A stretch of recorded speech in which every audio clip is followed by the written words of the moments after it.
It is a very dark environment down there, no light from the surface, really cold.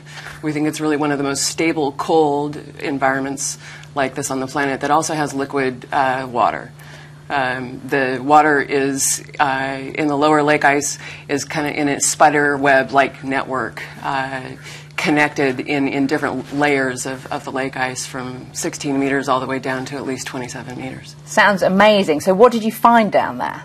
When we drilled ice cores and recovered ice cores from the lake ice surface, we found that this sort of syrupy brine entered our hole.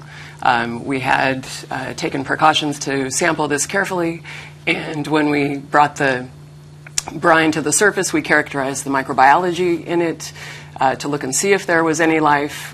We then found that there was quite abundant cellular life, much to our surprise, and then we took the brine back to the lab and could then detect that it's metabolically active, that the organisms at very low activities that are the same temperature.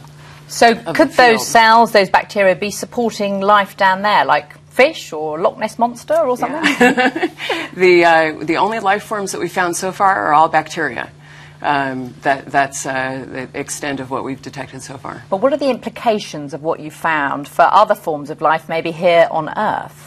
Yeah, sure. So this really gives us a perspective that life can exist and be sustained for thousands of years without any influence from the surface, and that it maybe points to other places on Earth where we could look for such environments in other frozen lakes, under glaciers, other locations in Antarctica, Greenland, and the Arctic. And how about up there in space? Does your work have any implications for what could be there in a galaxy far, far away? Yeah, sure. So there is. We're interested in this has expanded our vision of really what the habitability of cryo environments are, and it gives us, similar to what we can do here on Earth, we could look for places like this that might be at similar or maybe even lower temperatures on some of the icy moons or planets in the solar system.